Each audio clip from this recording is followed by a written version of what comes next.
Bertempat di Padukuhan Blimbing, Kelurahan Giri Sekar, Kapanewon Panggang, Wakil Bupati melaksanakan panen raya padi varietas segreng bersama Poktan Blimbing Sari, Kamis, 21 Maret 2024. Hasil dari ubinan padi varietas segreng 2,5 meter x 2,5 meter mendapatkan 2,8 kg gabah kering panen, GKP, jika dikonversi 1 hektar profitasnya 4,5 ton GKP. Untuk hasil ubinan padi varietas C4 mendapat 3,8 kg, jika dikonversi ke dalam 1 hektar mendapatkan 6,08 ton GKP. Harga gabah segreng antara Rp7.000, Rp9.000 kg gabah kering giling, GKG. Jumlah lahan garapan 97 hektar dengan perincian padi 45 ha, jagung 42 hektar, kacang tanah 5 hektar, hortikultura 4 hektar.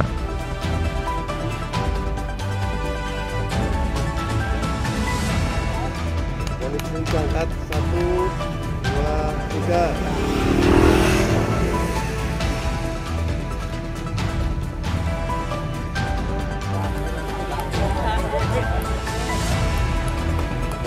Angkat 1, 2, 3. Ya, tentunya kita patut apresiasi ya, di beberapa wilayah di Kabupaten Gunung Kidul ini telah memasuki panen raya, dan tentunya ini mudah-mudahan dapat segera menstabilkan harga beras di pasaran itu yang pertama.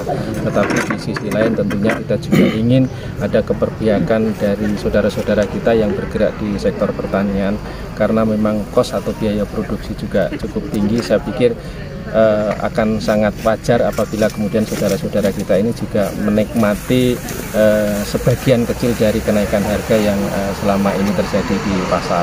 Nah, ini semua terjadi karena memang kos produksi yang tinggi dan dampak El Nino kemarin, sehingga ada sebagian tempat juga yang hasilnya juga agak kurang maksimal, karena seharusnya ada suplai air yang cukup tapi ternyata airnya berkurang, sehingga pada akhirnya produktivitasnya juga berkurang.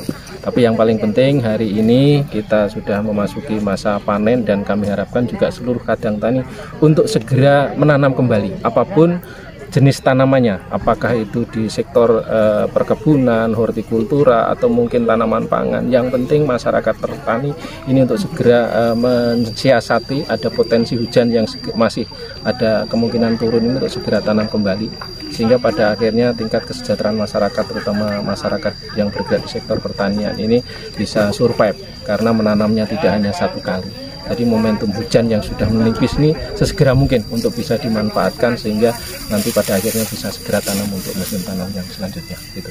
Kita pendampingan untuk kegiatan pertanian itu baik di sektor tanaman pangan, perkebunan maupun hortikultura itu sudah kami laksanakan dengan membuat jadwal, dan kami juga pendampingan ke kelompok tani kaitannya dengan mulai dari menentukan muasa tanam ya. Jadi awal tanam itu kita sesuaikan dengan informasi yang dari BMKG kita sampaikan kepada petani terkait awal musim penghujan. Jadi petani di sini akan menanam kapan itu kita sudah sampaikan. Tapi di sini di wilayah Giri Sekar khususnya, umumnya wilayah Panggang dan Gunung Kidul Yuna Selatan, itu petani punya kearifan lokal, yaitu ngawu-awu. Sedangkan ngawu-awu itu dilaksanakan sebelum musim penghujan. Nah, kadang petani kurang menerima informasi dari BMKG, sedangkan BMKG memberikan informasi yang akurat terkait dengan kapan musim penghujan, sehingga memang informasi dari BMKG ini bisa digunakan sebagai titik awal ataupun informasi terkait dengan kalender tanam, kapan tanamnya, sehingga nanti akan berkaitan dengan hasil profitas dari petani, apa yang ditanam oleh petani tersebut. Jadi di sini memang kaitannya dengan pertanian ini masih ada kearifan lokal yang digunakan ataupun yang menjadi pedoman para petani. Ini memang sangat sulit untuk merubah, tapi pelan-pelan kami dengan sepenuh hati akan tetap mendampingi petani agar petani di sini semakin sejahtera. Walaupun dengan keadaan El Nino pengaruh El Nino ini memang dampaknya luar biasa terhadap pertanian di Gunung Kidul, tapi dengan adanya ini akan menjadi istilahnya itu pengalaman bagi petani bahwa pentingnya informasi kaitannya dengan kalender tanam, kapan musim penghujan datang, sehingga nanti ke depan petani akan mau menerima informasi dari BMKG kaitannya dengan penetapan pola tanam.